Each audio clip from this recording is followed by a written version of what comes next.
ECR சாலையை உடனடியாக சீரமைக்காவிட்டால் மாபெரும் சாலை மறியல் போராட்டம் நடத்துவோம். அதிமுக எக்ஸ்-எம்எல்ஏ சின்னப்பன் எச்சரிக்கை. தூத்துக்குடி மாவட்டத்தில் கடந்த ஆண்டு டிசம்பர் மாதம் பெய்த தொடர் கனமழை காரணமாக சென்னையில் இருந்து கன்னியாகுமரி செல்லும் மிக நீண்ட தூரம் கொண்ட கிழக்கு கடற்கரை சாலையில் தூத்துக்குடி மாவட்டம் விளாத்திக்குளம் அருகே அமைந்துள்ள வேப்பிலோடையில் அதிவேகத்தில் கரை புரண்டோடிய காற்றாற்று வெள்ளத்தின் காரணமாக ஈசிஆர் சாலை இருந்த தடமே தெரியாமல் அடித்து சென்றதில் கிட்டத்தட்ட 300 மீட்டர் அளவிலான சாலை அப்பளம் போல சிறு சிறு துண்டுகளாக நொறுங்கியது. அது மட்டுமன்றி தற்பொழுது வேம்பார் முதல் மேல அரசடி வரை சுமார் 46 கிலோமீட்டர் ஈசிஆர் சாலை முறையான பராமரிப்பு இன்றி மிகவும் சீதளமடைந்து காணப்படுவதால் வாகன ஓட்டிகள் மிகுந்த சிரமத்திற்கு இடையில் இப்பகுதியை கடந்து செல்கின்றனர். மேலும் வேப்பலோடை அருகில் காற்றாற்று வெள்ளத்தால் அடித்து செல்லப்பட்ட சாலை தற்பொழுது வரை முறையான வகையில் சீரமைக்கப்படாமல் சீரமைக்கப்பட்டுள்ளது. பெயருக்கு ஜல்லி கற்களையும் மணலையும் கொட்டி வைத்துள்ளனர். இதனால் மிகவும் ஆபத்தாக இருக்கக்கூடிய இந்த சாலையை கடப்பது என்பது வாகன ஓட்டிகளுக்கு மிகப்பெரிய சவாலாகவே தற்பொழுது வரை இருந்து வருகிறது. இது மிக முக்கியமான ஈசிஆர் சாலை உடனடியாக சீரமைக்க வேண்டும் என்று பொதுமக்கள் மற்றும் பல்வேறு கட்சியினர் வலியுறுத்தியும் ஊடகங்கள் மற்றும் நாளிதழ்களில் ஏராளமான செய்திகள் வெளிவந்தும் தற்பொழுது வரை தூத்துக்குடி பாராளுமன்ற உறுப்பினர் கனிமொழியோ விளாத்திக்குளம் சட்டமன்ற உறுப்பினர் மார்க்கண்டேயனோ எந்தவித நடவடிக்கையும் எடுத்த பாடில்லை.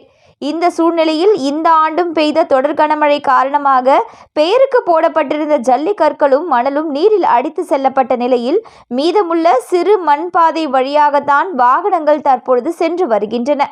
இந்த நிலையில் இன்று விளாத்திக்குளம் முன்னாள் அதிமுக சட்டமன்ற உறுப்பினர் சின்னப்பன் கட்சியினருடன் வந்து மிகவும் சேதம் அடைந்துள்ள ஈசிஆர் சாலையை பார்வையிட்டு உடனடியாக தமிழக அரசு இந்த ஈசிஆர் சாலையை சீரமைக்க வேண்டும், இல்லையென்றால் மிகப்பெரிய அளவில் கட்சியினர் மற்றும் பொதுமக்களுடன் சாலை மறியல் போராட்டம் நடத்துவோம் என அரசுக்கு எச்சரிக்கை விடுத்துள்ளார். ராமநாதபுரத்திலிருந்து தூத்துக்குடி வரை செல்கின்ற இந்த கிழக்கு கடற்கரை சாலை அண்ணன் எடப்பாடியார் ஆட்சி காலத்திலே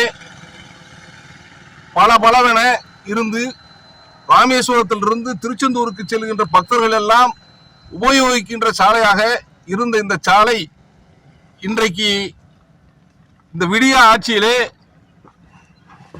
பழுதாகி போனதோடு மட்டுமல்லாமல் போக்குவரத்துக்கு லாயக்கற்ற சாலையாக இந்த சாலை விளங்கி கொண்டிருக்கின்றது.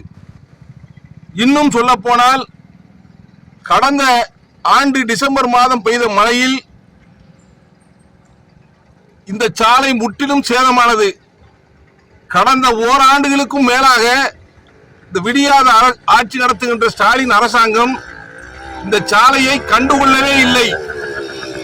ஓராண்டுக்கு முன்பு எப்படி பழுதாகி இருந்ததோ அதே நிலைதான் இன்று வரை இந்த ஆட்சியிலே நீடித்துக் கொண்டிருக்கின்றது. இன்று பெய்த மழையினால் இந்த சாலை ஏற்கனவே போக்குவரத்துக்கு லாயக்கற்ற சாலையாக ஓராண்டுகளுக்கு மேலாக இருந்தும் இன்றைக்கு நடந்து கூட போக முடியாத ஒரு சூழ்நிலையில் இந்த ஆட்சியினுடைய அவலட்சணமான ஆட்சியில் விளங்கி கொண்டிருக்கின்றது. இதையெல்லாம் மக்கள் இங்கு பக்கத்தில் உள்ள மக்கள் வேப்பலோடையில் இருந்து, குளத்தூரில் இருந்து, பனையூரில் இருந்து அத்துணை கிராம மக்களும் இந்த ஆட்சிக்கு எதிரான மனநிலையில் இன்றைக்கு இருக்கின்றார்கள்.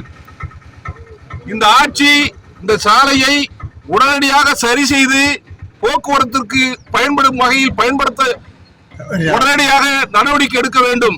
இல்லை என்றால் கழகத்தினுடைய பொதுச் செயலாளர் அண்ணன் எடப்பாடியார் அவருடைய ஆலோசனையை பெற்று மாவட்ட கழகத்தினுடைய செயலாளர் எங்கள் அண்ணன் கடம்பூர் ராஜ் அவர்களுடைய அறிவுறுத்தலின்படி குளத்தூரிலே மிகப்பெரிய சாலை மறியல் போராட்டமும் ஆர்ப்பாட்டமும் நடைபெறும் என்பதை தெரிவித்துக் கொள்கின்றேன்.